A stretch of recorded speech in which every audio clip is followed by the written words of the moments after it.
everybody, and welcome to Chesapeake Chats on the Hallmarkies podcast. We are so excited to be with you again for episodes 4 and 5. I'm Kari, and Ann is with me, and Kaycee is with me, of course. Woohoo! Hey, hi, friends. I was sad not to be there a couple weeks ago when my whole neighborhood had a power outage, and it just was like throwing my whole night. I couldn't handle it. So thank you so much, guys. We missed you. Missed We you. did. We missed you a lot. Oh, I missed you, but these were good episodes. I am so excited to talk about these episodes. What in the world? A lot going on. A lot. Heavy stuff, yeah. Mm-hmm. Yeah, I think that title of episode 4, that's all there is to that. I think that's how we all felt. Like, whoa. Well, I mean, I'm smiling now, but honestly, that episode was so emotional, and it really got me for real. Like I was crying, I was shaking at some points. They really packed in the emotion and the depth to this episode of episode 4. Let's just jump right in and talk about the main storyline that went throughout this whole episode is Mick O'Brien. What a brave, what a needy, what a hurting man here in this episode, and he brought it. Yeah. Wow. He was amazing. I mean, he did such a great job portraying the emotions and the frustration and anger and the pride and just all of the things he was trying to bring across to the character. I mean, he did it. Wow. Yeah. Yeah. I think this episode goes to show that for good TV, you don't need to have relational drama to make it good. Sure. Yes. Because Mick's storyline was all about Mick and his addiction and him basically being in denial about it. And that made for probably one of the best episodes of Chesapeake Shores that I have seen to date. Yes. Yeah. Yeah. Do you think just the writing, the story arc, the dialogue, the way they handled it, what made it one of the best episodes for you? Oh man. I mean, first of all, Treat Williams killed it. Right. Like, I mean, like you all were saying, the emotion, the sneakiness, the hiding, the inner conflict coming out, and then that scene with the family, and then following with Abby and Kevin. Yeah. Those two scenes together, I mean, were absolutely dynamite with the cast. You could see each character in their own personality trying to figure out how to handle dad, ex-spouse, lover, brother, etc. And everything was on the table. The stakes were so high. Right. And you could feel the tension just rising in the room. And it was, wow, it was so impactful. So impactful. I totally agree. I think the way that it was brilliant to bring Thomas back in for this episode and this confrontation, brother to brother. I thought that was a really, really wonderful use of their relationship. It has grown so well over season 5. And then here we are, the first time we see him in season 6, and he's there for Mick, even though Mick didn't feel like, he felt like he was confronted by him and judged by him, but he really was there for him. And then, I mean, just that the way that they built up to that intervention was so good. You felt Abby's worry. You felt her panic, not only did he not pick up his granddaughters, but he was asleep at his desk in the middle of the day. I mean, she's just putting the pieces together like, what is going on with my dad? And then they find pills, like just the whole buildup was absolutely brilliant to me. I loved that part of it. Yeah, I like that it was built up and Mhm. like a couple things, and so it's like, so then they could bring it up to Mick, like, well, these three things happened, or Yeah. this is not like you, and and so I thought that was good, and just for us to see as well, Yeah. like actually see them, not just hear about them from the kids, but to see them, I thought was really made it just more impactful even. Totally. And like you said, Kaycee, each character, I feel like, confronted him in the way that that character would. They Mm-hmm. all of them stuck so true to their characters. Bree just being very emotional at the table, but just like calling to him in a very compassionate way. Mm-hmm. And Megan trying to be, I mean, they just reignited their romance. She's trying to be like, we're here for you, we can handle this together. I mean, do you think an intervention was a good idea? Do you feel like that was the right way to handle it? Could they have done anything different? I I'm I don't think so. yeah. Yeah. I really don't, especially with someone like Mick, a patriarch, a man's man, a prideful man. Mhm. I think they needed each other's support to Mhm. be all there together and like kind of stand their ground and be like, no, dad, this is a real problem. This is Yes. serious. Like, we're all concerned. Yeah. And Mm-hmm. just them all to be there, like, dad, like, we're concerned about you. Right. We're not trying to attack you. We're trying to Mhm. give you help because we're concerned about you and we love you. And Mm. I thought that that was really the only way that they could have gotten through to him, I think. Yeah. Mm-hmm. Yeah. Yeah. I absolutely agree, Mhm. especially with something so deep like Mhm. that. I mean, it's not a light topic. It's something that is No. very serious. It's something that needs to be confronted. And Mhm.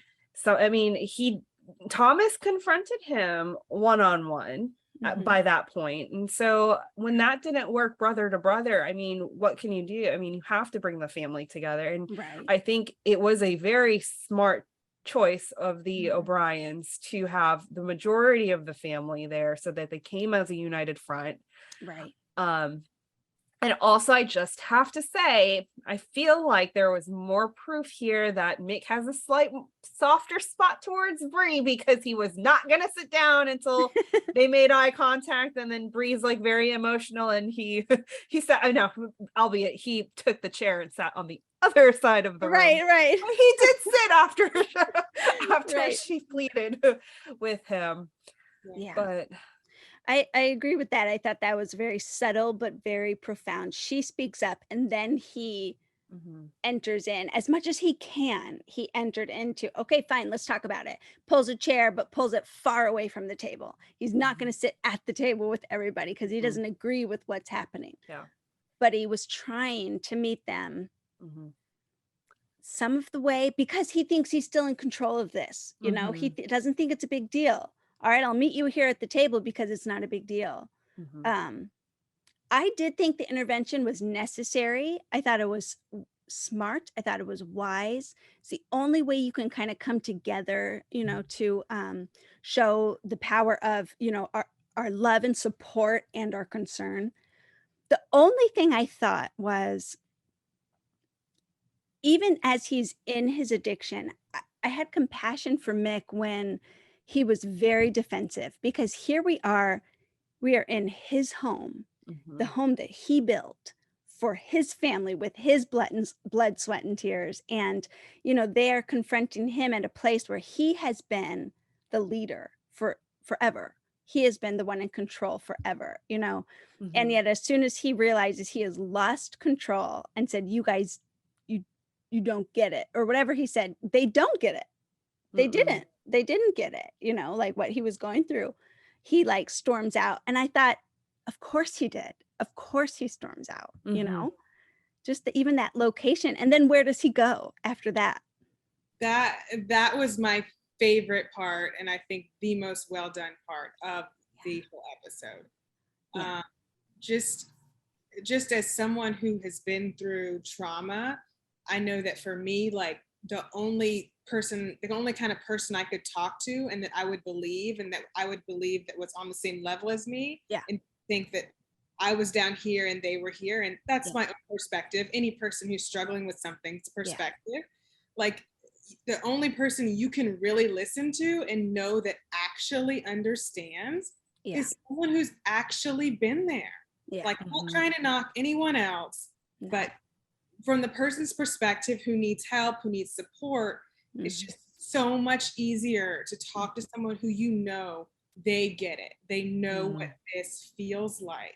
And so I thought, oh, it's so perfect for him to go talk to someone who's also had an addiction issue.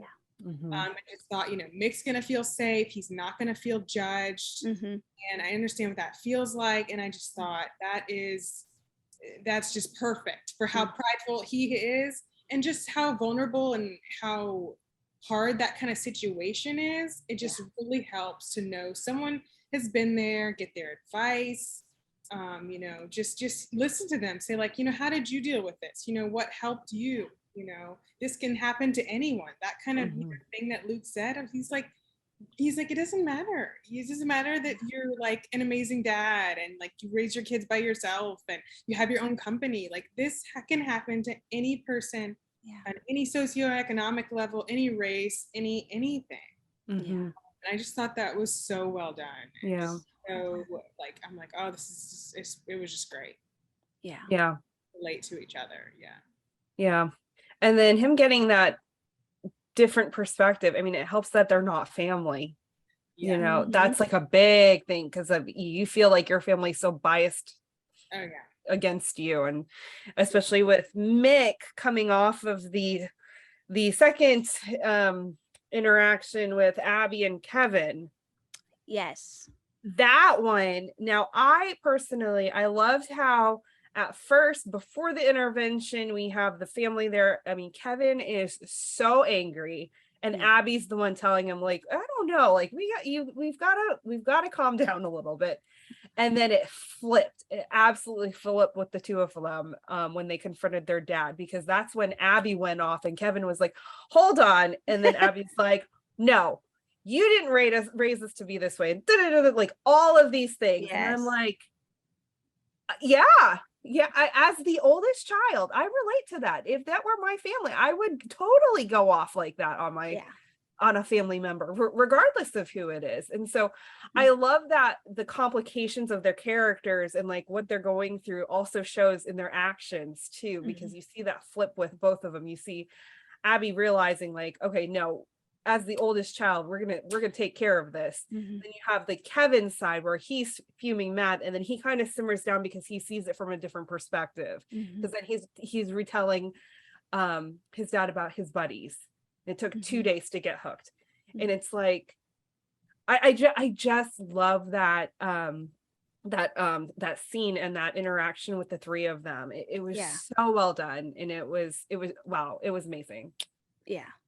I think they've done really well in this series with it's a fine line to walk, but you have Nell and Mick really as the patriarch of the family. Megan, by her own choices, has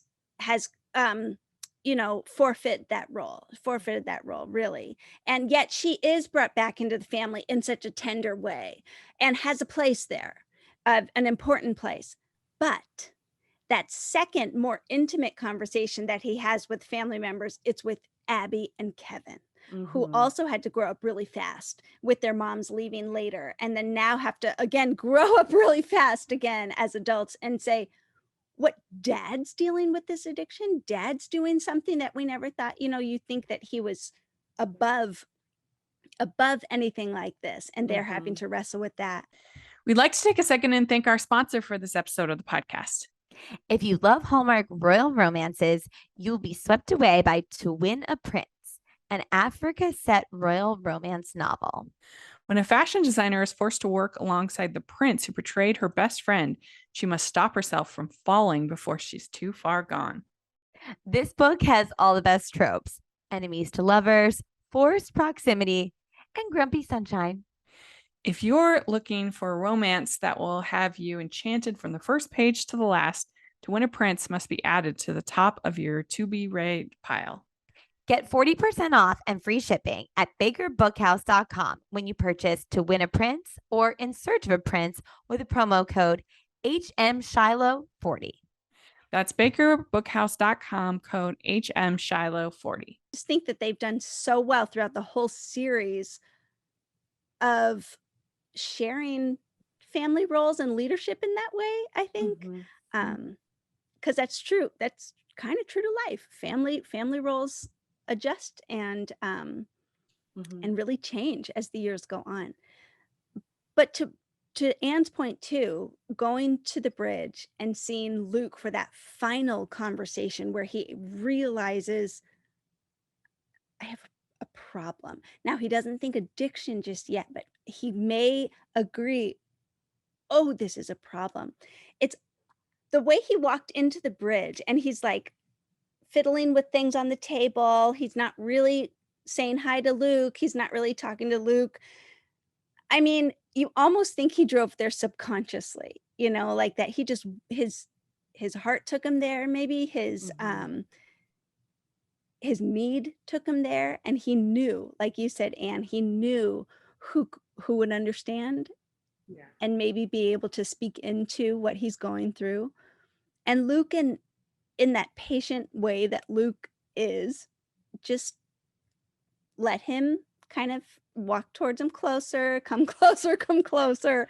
It's like, hey, Mick, how's it going? But he was so patient, so patient. Yeah. He was. I think he knew, like, he had already seen the red flags. He did. He knew, okay, he's here. It's late. Like, he's obviously come here probably because he needs someone to talk to. I'm just going to try to listen until he asks me whatever he wants to say. Yeah. I mean, how much did Luke endear you to himself during this scene? He was just so, I mean, he was so open and and so and kind. And I love that that quote that he said, prison addiction's the only prison I know where the locks are on the inside. And that is like so profound.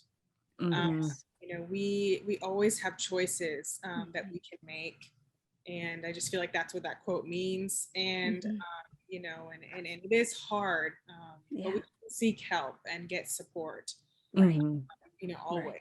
And I think that's what Mick was trying to do, by going there, is try to feel like he wasn't judged and try to get it from someone who he knew could understand. Right. I think Luke, provided that. He did. Really well. Yeah. I think so too. And we have seen, as the audience, we've had a front row seat to Luke's redemption story. Remember who he was at the beginning of season 5? He's angry. He's like working at the Quick Go. He has this pride in him still that is like, he's going to fight. It's him against the world.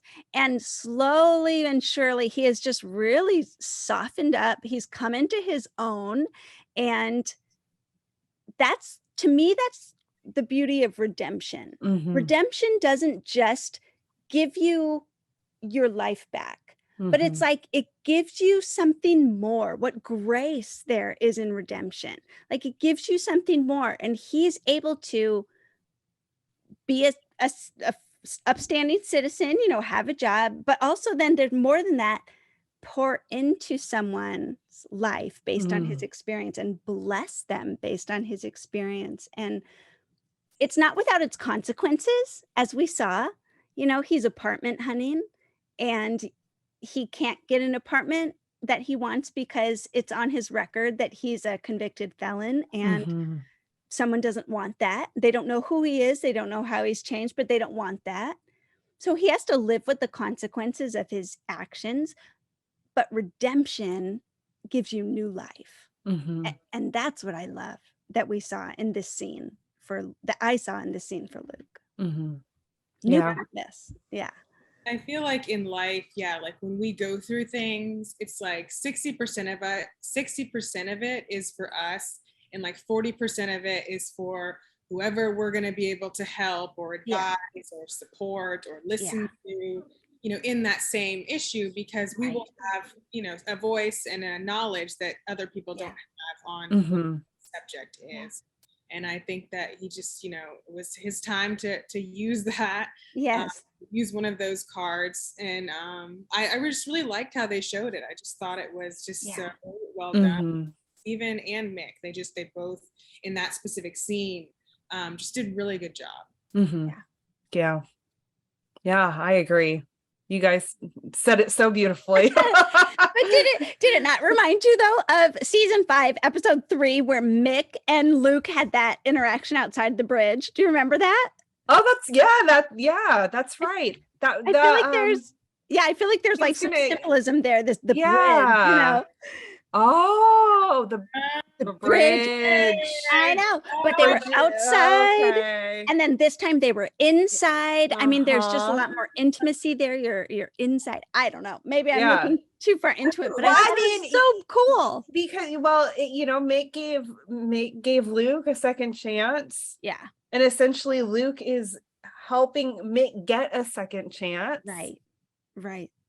Turn your life around. You're doing this like interesting juxtaposition of things with these characters. And I mean, ironically enough, the bridge is like the name bridge, where vulnerabilities are shared, which I think, he had to be vulnerable. And then now, Mick was vulnerable with him. And so, it is like a big juxtaposition and bridge and all these things. Like, wow. I love it. That's good. Wow. Really good, Kaycee. I'm glad you brought that up, because I didn't. I forgot. Well, I love it. Season 5, episode 3 was written by Mark Jordan, and he also wrote episode 4. So, wow, you can tell. You can tell there's such sweet continuity there, just in the building of someone's relationship. Even though other episodes have been, kind of shoved in between there, it's an amazing story of these two men. Yeah, I love it. It was so moving to see him cry, Mick cry at the bar and say just those simple words, "Oh man, like." Oh, it got me. Feel your heart being squeezed. I mean, because it was just really moving. I know. Yeah.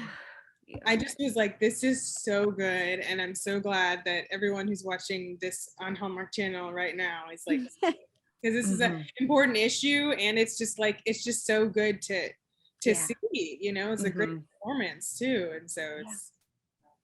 Yeah. I read in the Chesapeake Shores Facebook group, there are lots of comments there about how this episode really hit home for them because it's not talked about. And there's this young girl who has been impacted by a family member, and you would never, there's lots of people where you see their, you see their Twitter handles, or you see, whatever, and you would never know. And, you'd never think that it would affect, people, like so many different people. Yeah. But just the impact of this specific storyline. I mean, I have seen so many comments and so many people sharing their own stories about how it has personally impacted them. Yeah. And so, it was done so well. I think the entire arc, I mean, even seeing Mick going to the different doctors and getting the prescriptions. Yeah. I mean, and we don't in the car, he gets in a car accident and he has to Kevin has to come help him. I mean, that was heart-wrenching. Right. Heart-wrenching. Yeah. Yeah. And just seeing somebody's journey and seeing that, these people, they're just people, they're just like you and me. And just, like Kevin said, it took 2 days for his buddy to get hooked. Normal people, everyday people who it just affects them differently. And, sometimes they don't realize that it's time to stop, and then, you see the inner turmoil with them. And it's hard for us when we're not in it because, we don't know when to help because we don't know that they're going through it, and that person is constantly in denial. Like, obviously Luke knew there was something going on. Even Abby started picking up on some weird things going on. It was just pinpointing what was it exactly that was making him act so erratically, and then okay, let's stop this before it gets like 10 times worse. Like, you know, what if he had Caitlin and Kari with him and they got into a worse accident, you know? Right. So yeah, it is a heavy topic, but I think they did it really, really well. Yeah. And then even going into episode 5 with his storyline, yeah. Well, like you said, Kaycee, you know, they ended episode 4 sitting on a bench. Luke is right there with Mick. I don't know if Luke is taking him to his AA meeting or if Luke is like just helping him go to an NA meeting, a Narcotics Anonymous. But it's at this church, you know, are you ready? Are you ready to? And he was like, I don't know. And we don't know if he walked in or not. You know, that was kind of, it was the little cliffhanger, but he was at least there getting ready. And then we do see him enter in and we'll talk about that. We'll talk about that soon on with the next episode here, but we've just a tiny couple storylines to wrap up on with episode 4. We have, let's talk about Sarah and Kevin. It's super exciting. So wonderful. They're back. They're back from Hawaii and shirtless. You know, it's his turn this episode. I know. Brendan's turn. All right, somebody's making tally marks. So, okay, we had so-and-so. Okay, now it's Brendan's turn, Brendan Penny's turn, Kevin. I'm just like, this is, wow. You know? I kept thinking, okay, he's going to be grabbing a shirt any second. No, it's been on for like 3 minutes. I'm like, oh. Oh, I know, but so cute though. This married couple in their own home. I mean, I just love the way that she finds out and she's scared and nervous and you know, he's excited but scared, and just they handled that really well. The emotion of that being pregnant again after you lose a baby. So what a wonderful happy storyline for them. Connor and Margaret. I mean, first of all, I don't know if you guys said this on the last episode, I forget, but his loft is amazing. I love his apartment. Yeah, yes, it is nice. So nice. I love his apartment. I love his connection with Margaret. In this episode, they're hiring a receptionist, I believe. Yeah. Oh, yes. Who I love, and I hope that she comes back as the season progresses as the receptionist. She kind of calls out their connection, their chemistry. They had not defined it just yet, but she asked them about it. So that was cute. That was like there's a major like energy here, and they're like, "What are you talking about? We're just friends. We're just co-workers." I'm like, "No, there's major energy, a major vibe coming out." Yeah, I know. I love how she just hops on her bike. Just hops on her bike and goes. Yeah, I don't know. I mean, I'd say if we had a new season, I would love to see her because she seems like a fun character. She was kind of a call it like it is. Yeah. Just to see that whole dynamic. We could just do a Connor Margaret law spinoff. They could solve the murders of Chesapeake Shores with the spunky receptionist by their side. That would be so fun. I would watch it. I would watch it. I would watch it too. I'm just saying. Hint. Come on, Hallmark. Give us a spinoff, a Chesapeake spinoff. Yeah, no, they just continue to have really just sweet chemistry and kind of a fun working relationship that comes into their relationship, but then comes out, you know, you're like, oh yeah, they're lawyers actually. So yeah, that was really fun. So they define their relationship. They are dating. They are a couple. He says girlfriend. We're off to the races. Okay, so we got a few little blips here and there. Evan was not in this episode. He was in London on a business trip. Gran of course, is not in this episode, but they explained that very naturally. She went to go, where'd she go? Do you remember? She went to visit a cousin in Glasgow or something. Yeah. It's like Ireland. Over Ireland's, yeah, but I don't, yeah.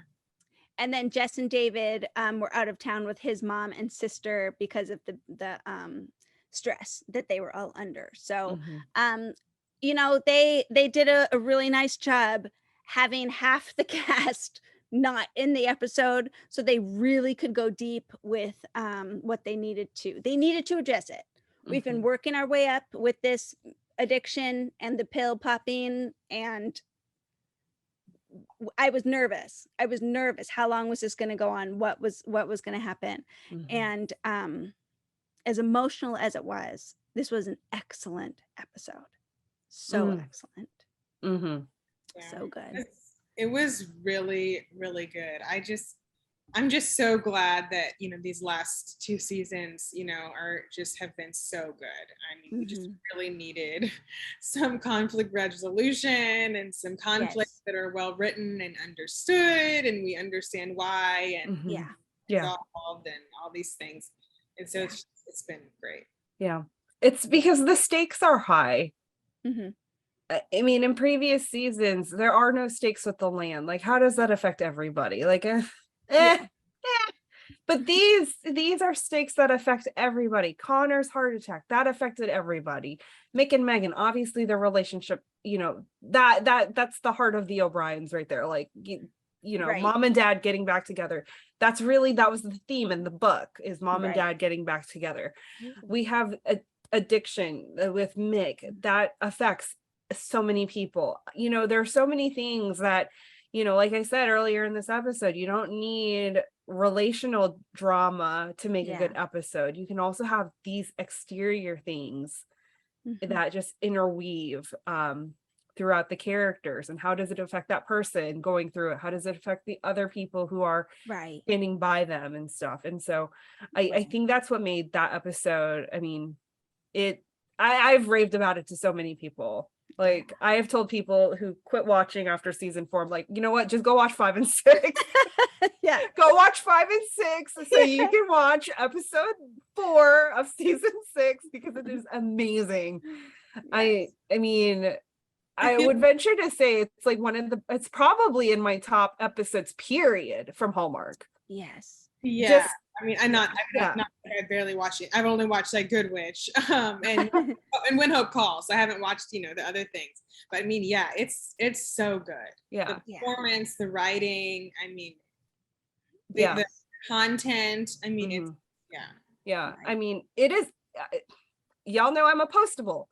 This is that specific singular episode is probably right up there with the SSD episodes with Martha Williamson. That's very true. With all of those, it's like on par, because even like Martha tackled this hard types of topics, and so I think this one really ranks like right there with it. That's praise, high praise. I'm telling you, I am telling you. Guys, I mean, who would have thought you would have talked about Chesapeake Shores that way a couple years ago? Don't listen to my recaps of seasons 3 and 4. We know now Chesapeake Shores is worthy of that praise, but it's so fun to keep seeing them get better and better.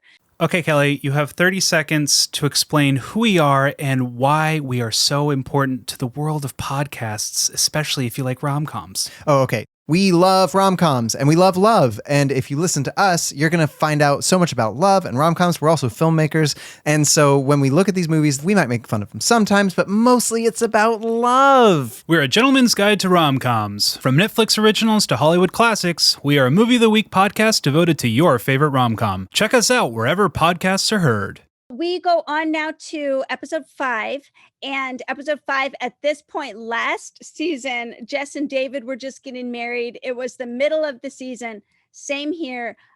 Honestly, I thought this episode was just, I was going to say pure fun, but then Anne reminded me, no, Mick is still struggling here. Like, hello, there's still some emotion there.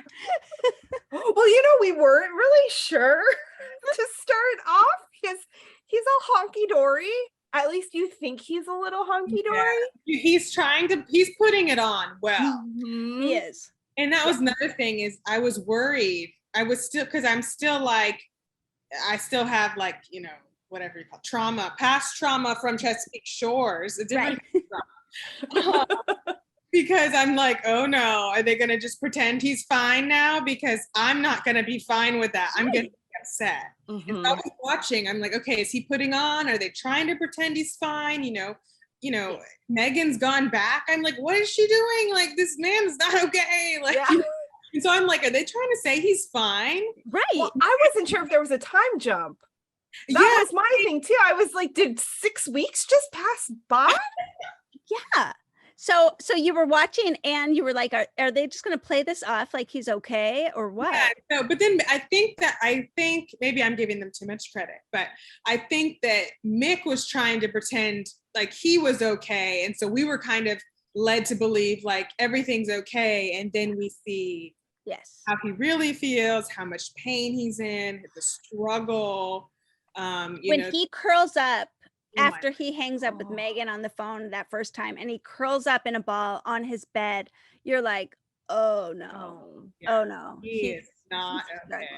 Yeah, I was like, wow. Yeah. Just how he hung up with her and then his face twinged and then he got into the bed like that. And I was just like, oh man, this is, he's in this. This is hard. You know, and I wasn't glad, but I was like, I'm glad that they're showing that these are the hard moments that people with addictions face, I'm sure. And so I think that was important to not just be like, oh yeah, he's fine, because that wouldn't be, reality. But someone trying to put on and pretend they're fine definitely would be, because they're still kind of in denial. Right. And they don't want to feel weak and feel like they're being babied.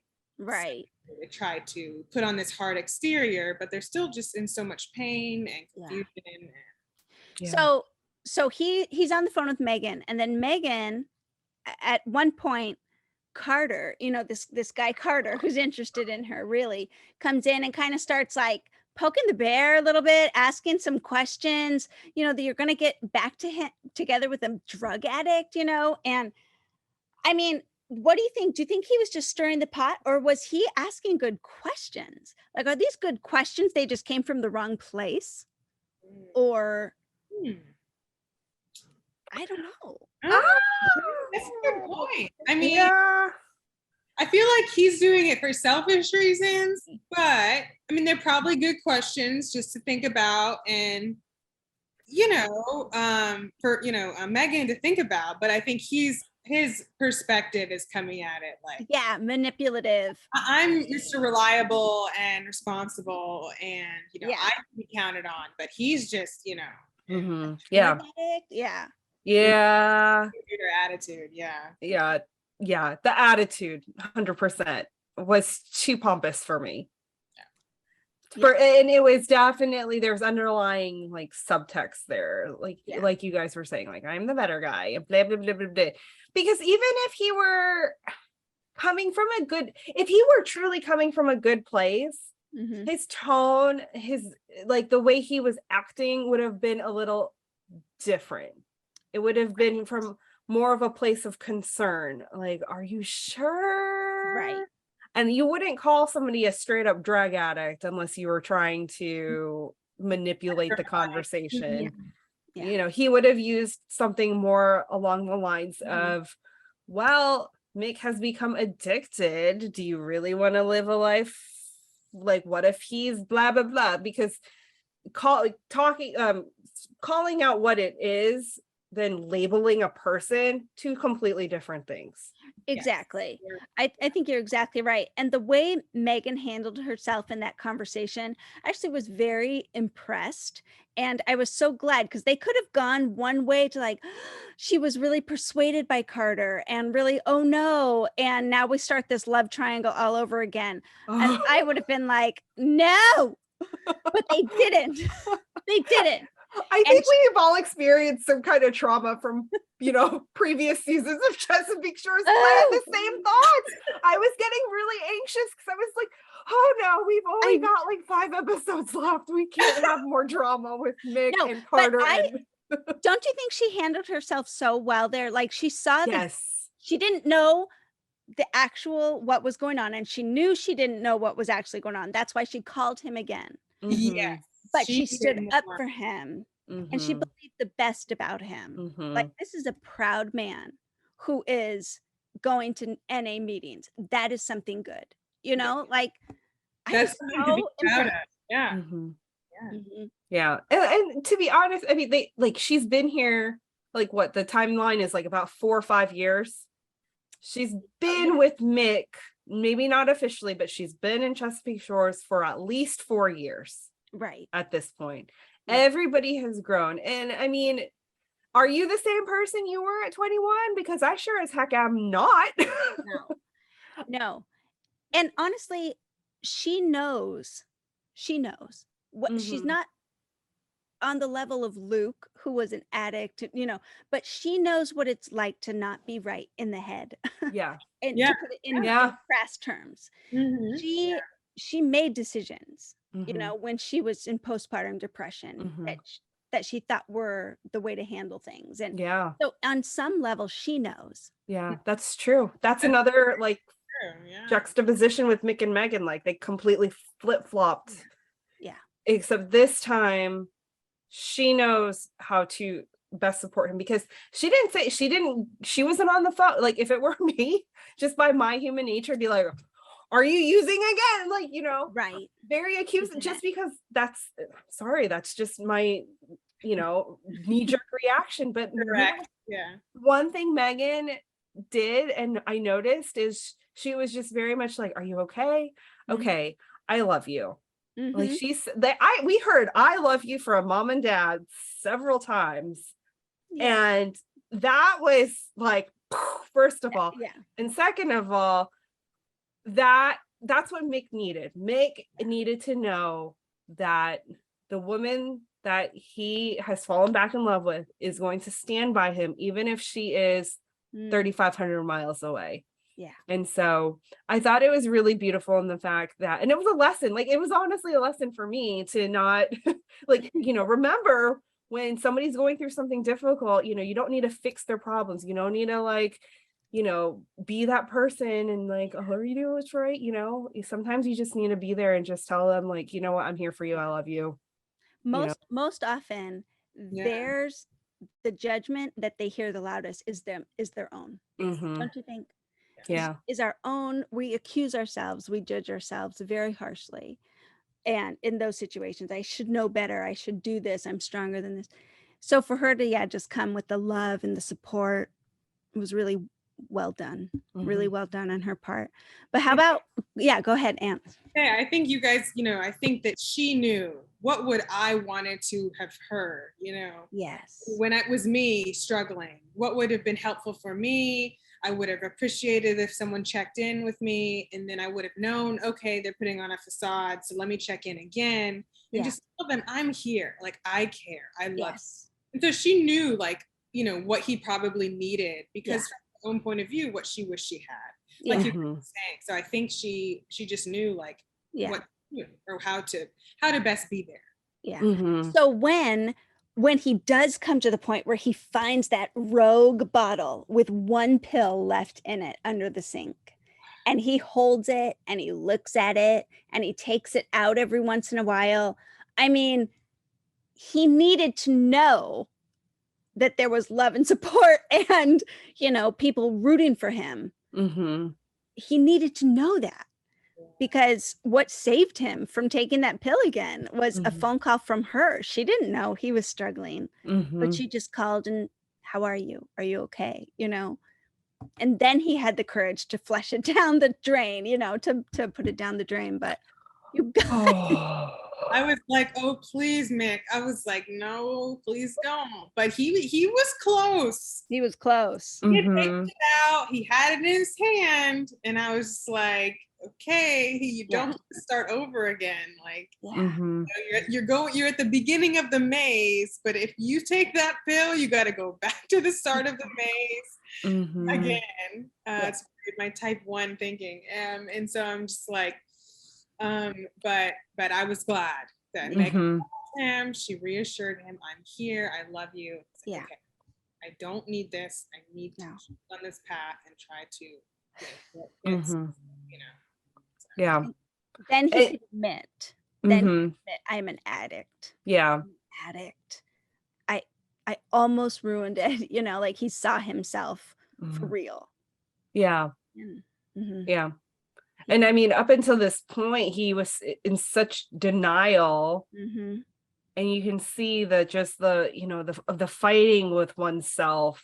Right. And at that point, it's like in that moment in the bathroom, it's like, okay, Mick, if you can't see it, like come on, man. Like Right. the fact that you can't even get, like, you're fighting against yourself to take this pill. So bad. Yeah. And just knowing the brain, and just knowing what he's thinking, it's like, no, I'm not an addict. And then it's like, well, if you weren't an addict, then why are you tempted to take this pill? So just take me. And it's like, but I'm not, and I can't. And it's like Right. this push and pull and Yeah. all of that. And it was done so well. So real. These characters are so real and relatable because you love them, and then when you see them so desperate, you don't go, oh, I would never. You feel that, yes, I know that desperation. I maybe not in that sense, but in other things, and you feel the depth of what they're going through. And oh man, they're just putting flesh and bones on these characters in such a beautiful way. And didn't he say it's so hard? Like, Yeah. How do something like it's so hard, or how do I stop, or something like that. I need to stop, or something like that in the bathroom.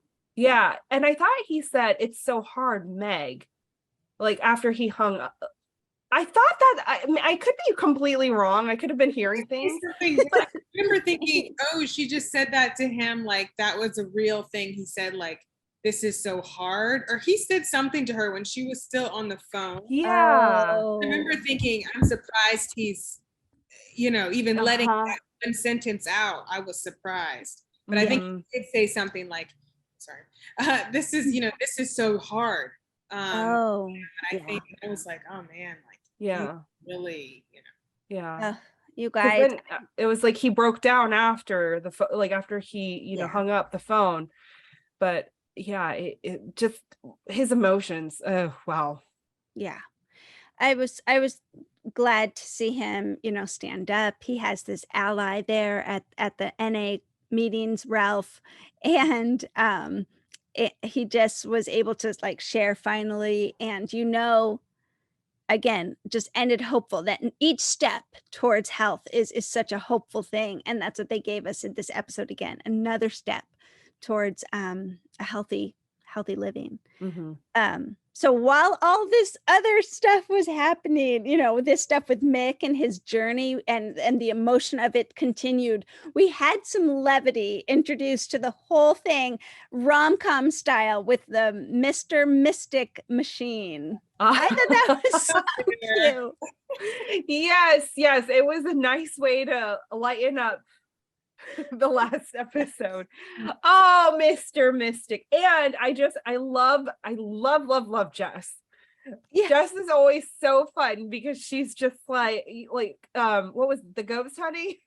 Not the ghost hunters, but you know what I forget what they were called. What were they?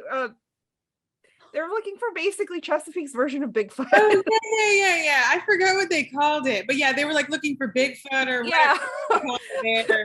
Yes, that was it. I love how Jess just plays into the fantasy. Yeah. Like, it's kind of like, oh, it's, it's not real. But she just loves to just poke at it. Yeah. Like, she totally messed with David during the whole Bigfoot thing. She's messing with her sister like, oh, Mr. Mystic. Right. What if it is real fortune? Well, I thought it was such a cute premise that this machine kept spitting out the same fortune to everyone who put a nickel in, all the O'Briens who put a nickel in at least, saying the love of your life is right before your eyes.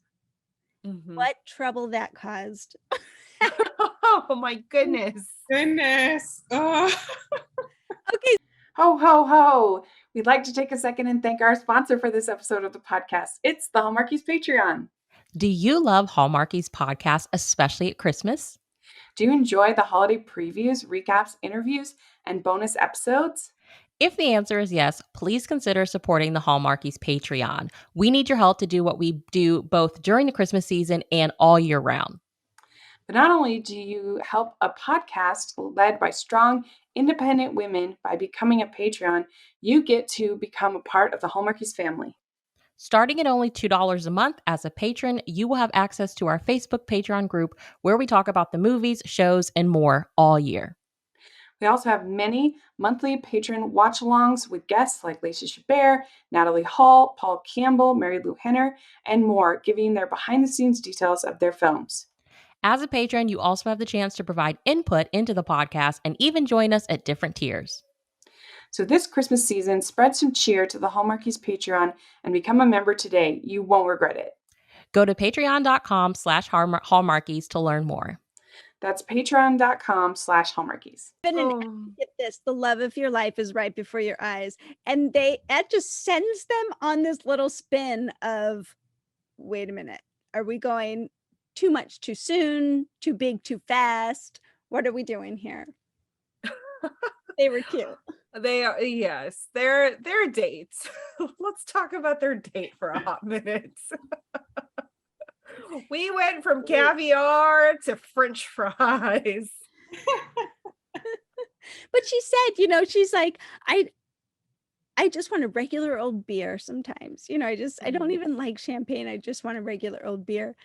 And but what I loved though about this Mr. Mystic thing and this fortune that everyone's like, is this, they don't think it's real, but maybe it's at least causing them to think. It got them talking, one of their open, frank conversations that Abby and Evan are starting to have. And she's like, I've never really let myself be alone. She was with Trace, she was married, she was, she always has had a boyfriend, and she wondered if she would find herself in this little time after Trace. And yet here comes this fascinating, odd man, Evan. He says something fascinating. Yeah. But then he admits too, I have always been alone. Which is just such an interesting, again, just so different. Yeah.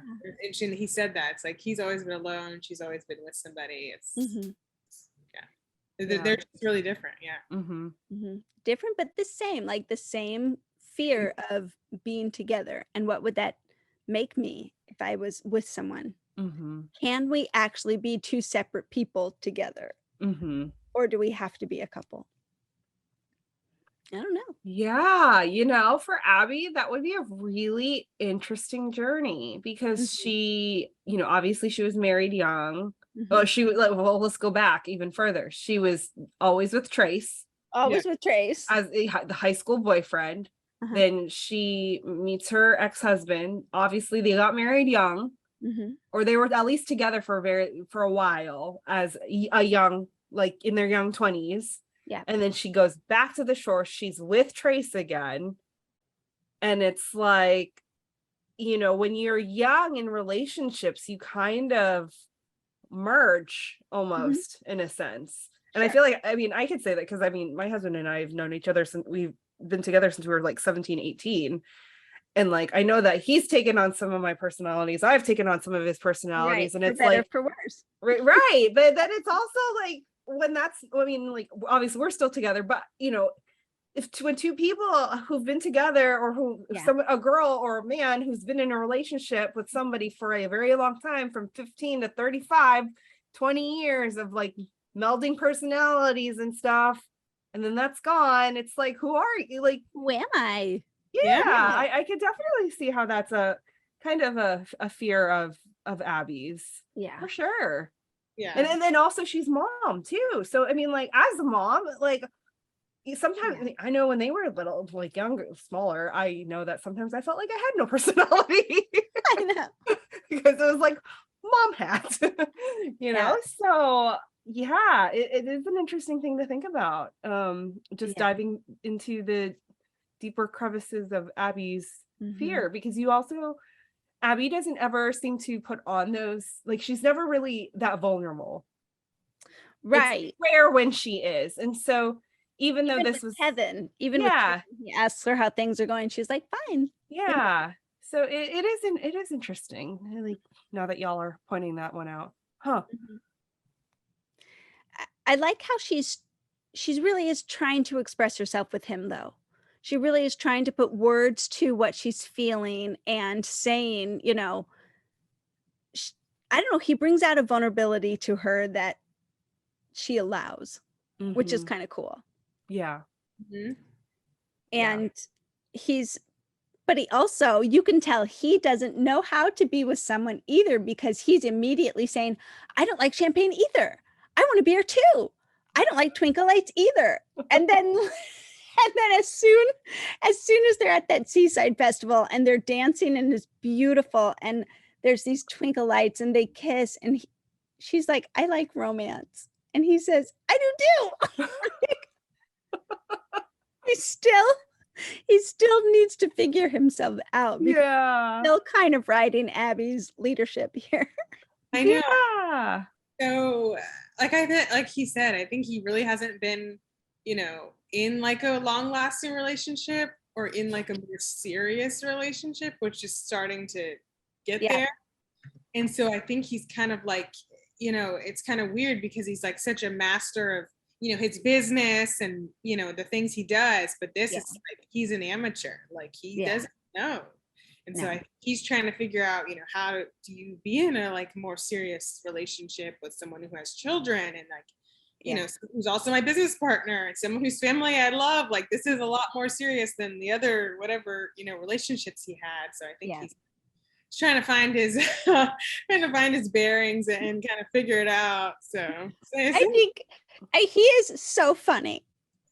Robert Buckley is playing Evan so perfectly. I think he is so funny in the things that he says, his awesome crooked smile. I am ready to see him in an episode with the O'Briens again. I kind of need to see him. I'm gonna say I need to see him with the girls. I need to see him with the family in that element again, because that was what I loved so much last season. I'm like, they barely showed Trace that much with the family. Right. I really liked that Evan was a lot shown with the family, and so I want to see that come back. I feel like they're so isolated. So I really want to see that come back. Yeah. Evan was interesting in this episode. I was a little confused, I'll be honest. A little confused by everything. Because I thought we were moving towards the whole, all right, let's normalize this. No, I mean, I don't know. I guess because they went crab trapping and then they went on the whole, the whole scavenger hunt where there were just two normal people in a regular car. But he doesn't know how to, he's still figuring it out. How do I actually do this? So his knee-jerk reaction is to go back, rent out the restaurant, blindfold the quartet, make sure there's fireworks. So he's learning as well. Can we real quick though about I just remembered Margaret Keller's family. Oh my god. Oh my gosh. Yes. I was a white person at dinner trying to tell a joke. I was so scared. I was like, but they were very delicate. It's like not like this is different than like being with a whole white family and you're white. Like it's a little bit of more tact. You have to be kind of like, I mean, the first time you meet people, I was just like, oh, I was so nervous. I was scared. I didn't know. My dad trying to like meet my mom's whole family. It was weird. Well, how about if it was like this alternate universe where like the O'Briens are actually the white Kellers and the Kellers are actually the black O'Briens? Okay. That was the exact number of kids and genders. They have that's true. Was Nick versus Nick. I mean, yes, I did. And then the grandma. With the muffins, and with the muffins, that I definitely noticed that. I was like, okay, this is kind of like really weird. It was so funny to me. It was funny. So funny. And she's like, is this too much for you? And he's like, no, I feel right at home. I'm like, yes, because you are home. Like, This is basically my family. Like all the same, family structure. Yeah. oh, it so killed funny. me. That was such funny humor to me. I don't know why. It just tickled my funny bone. But he passed the Keller's He did. acceptance test. Okay, again, pitching, because Hallmark here's our pitches. We need Sure. a Margaret Connor spinoff. Because I mean, how fun would that family be? Very. And both families, and That would especially like mirroring. Oh, it would be so fun. I would So love it. fun. I'm here I mean, for it. if you're not going to do Chesapeake Shores, then plop them into a new Hallmark Movies and Mysteries murder mystery, because we all kind of miss those. Miss 'em. And just cast Marissa and Andrew and the girl who was on the bike, Sister. and then the rest of the family, because Karen Reception. Holness is the mom. But instead of Chesapeake Shores, it's Sugar Grove or something, Sugar Grove, Yeah. Maryland, and it was like the We- small town or Yeah, we could do something. Sugar Grove Mysteries. something. Staking out in Sugar Grove with Connor and Margaret's doppelgangers.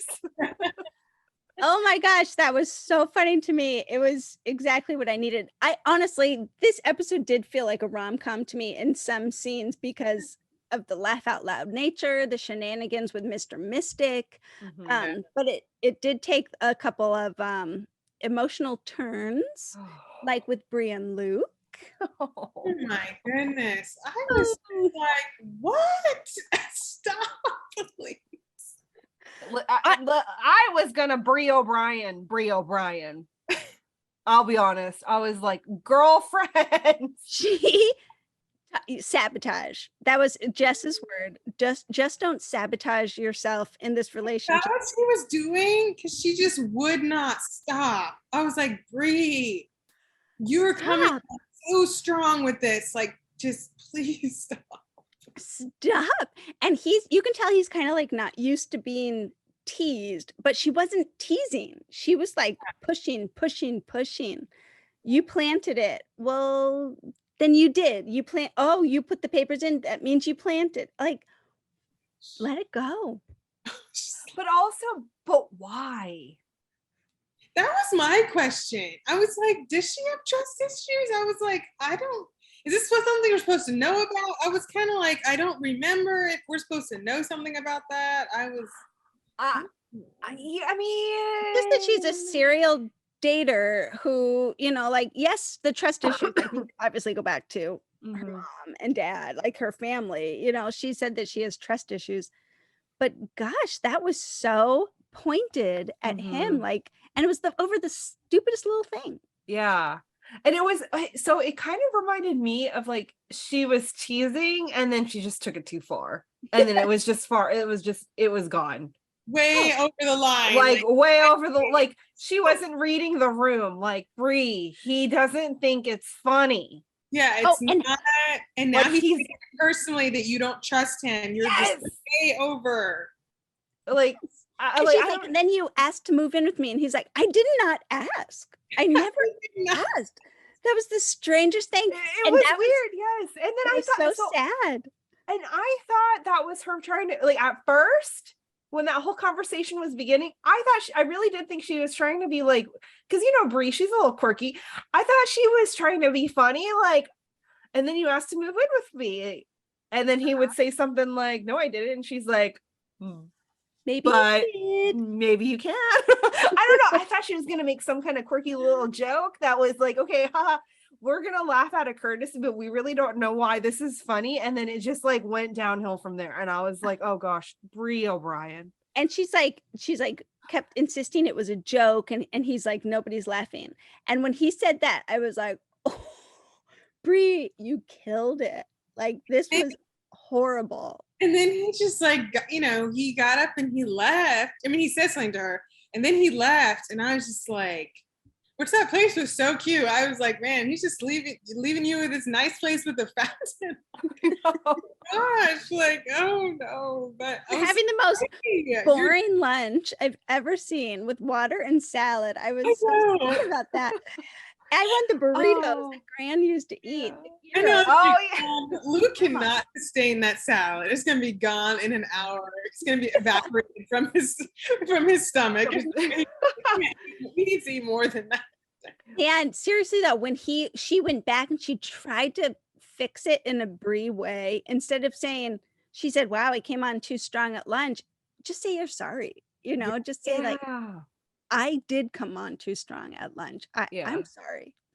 Yeah. But or maybe she could have, I mean, she could have also, I mean, at lunch when he said that he put the cards in, I mean, obviously, like, then I would have been like, the more appropriate thing to say would be, did you shuffle? Oh, you didn't shuffle. Okay. That would have been such a better ending to that situation. Because then they could have been like, oh, haha, yeah, I guess it really was my fault because I didn't shuffle. Right.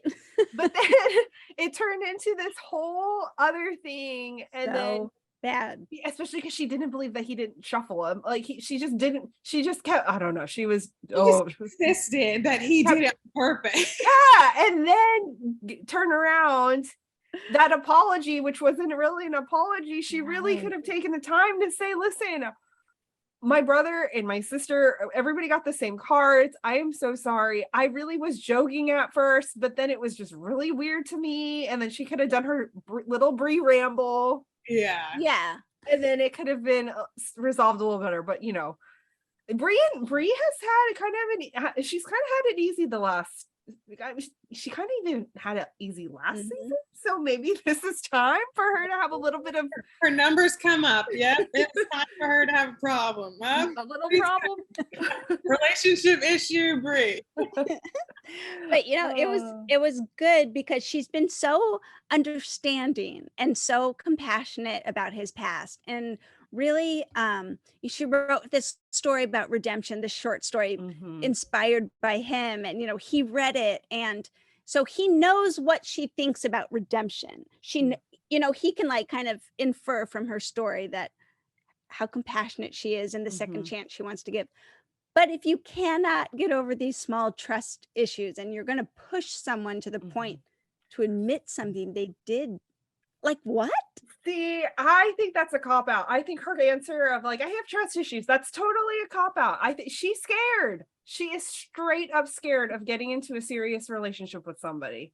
I think she is, because she's, you know, her parents and everything that happened. Right. And I mean, yeah, that's yeah. I mean, I feel like having I don't know. I feel like trust issues and fear, I think those are two very, like, they're similar, but then they're different, you know. And I can't really explain it, and I think it would take too long to dive right in there. But like, Bree wasn't Bree always the one to kind of run or ignore? She's the shove it under the carpet.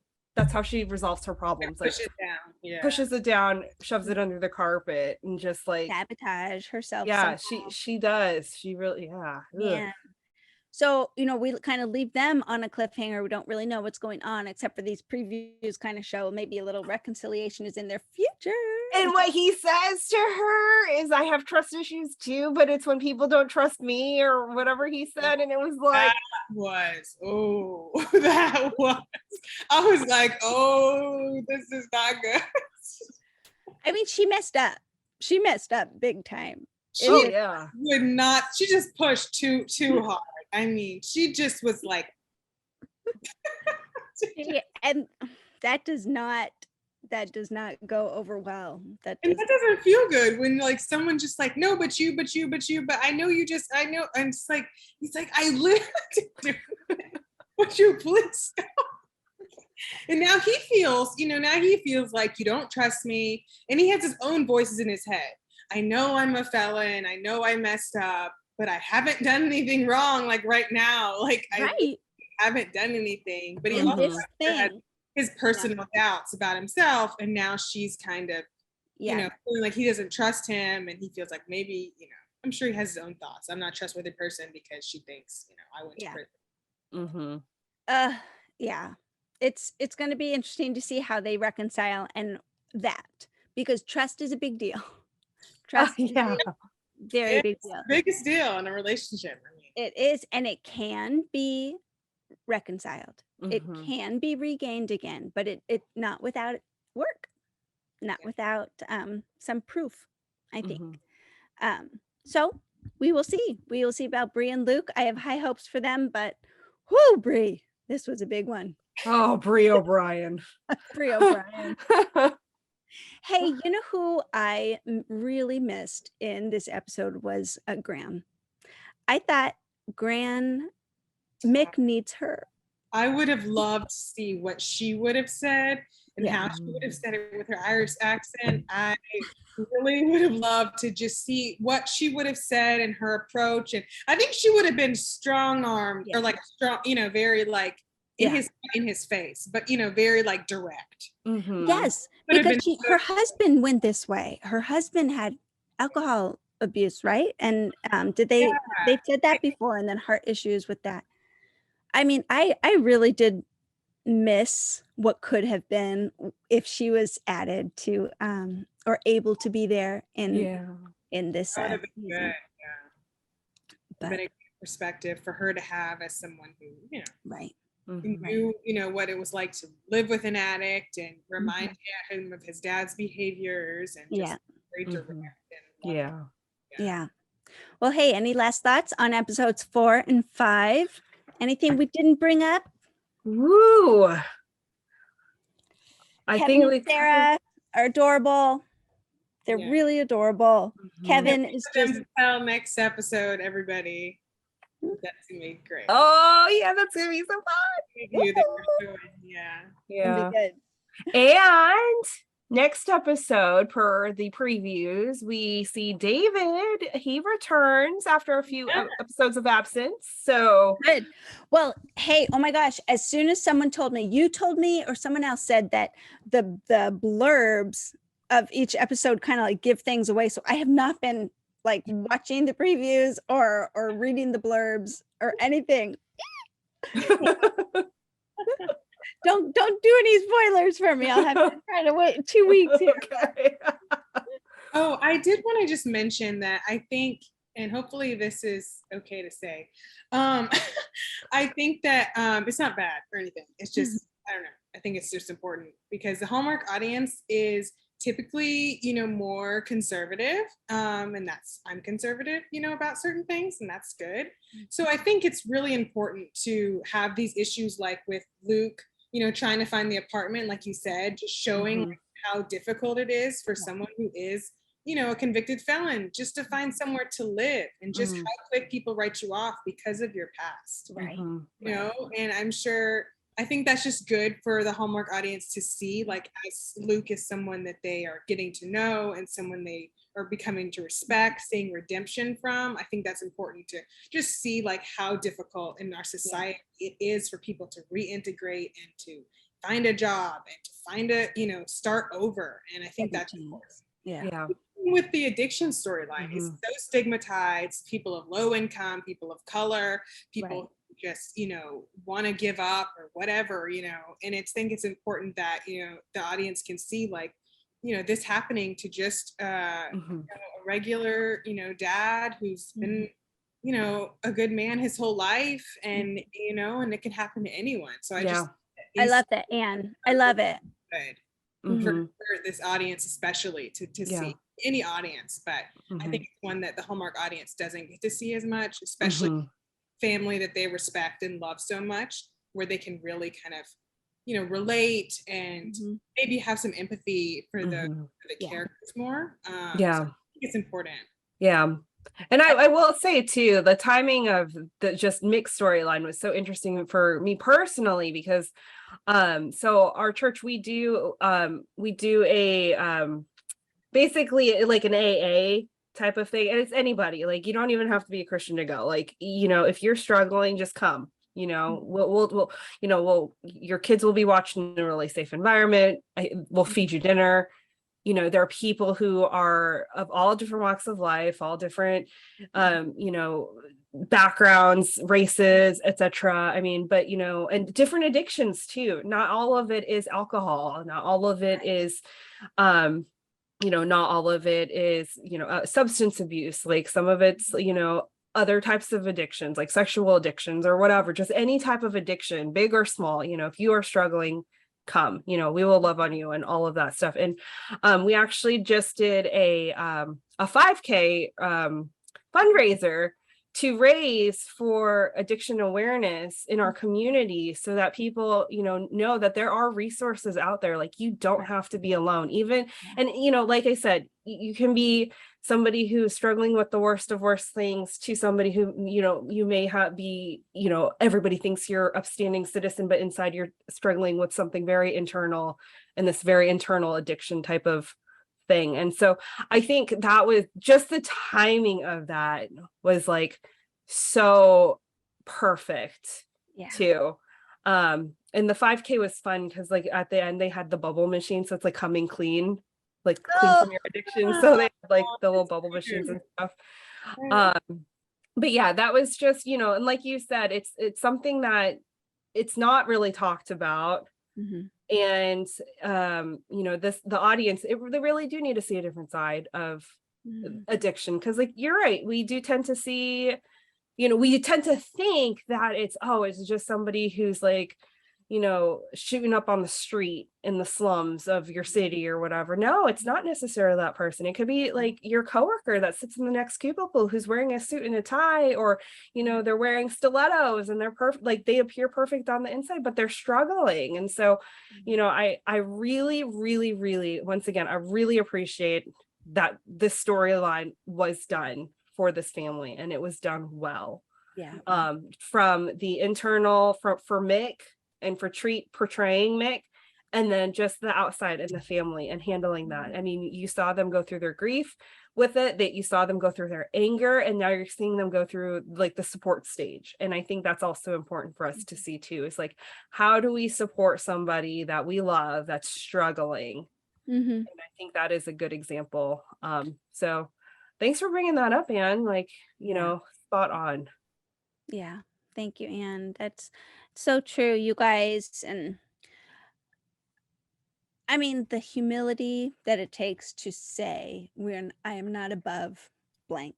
I am not above blank, you know, is it's hard, but it's good to get there. You know, addiction is addiction, no matter where you are, you know, middle class, white, family, upper to middle class, whatever we'd call them.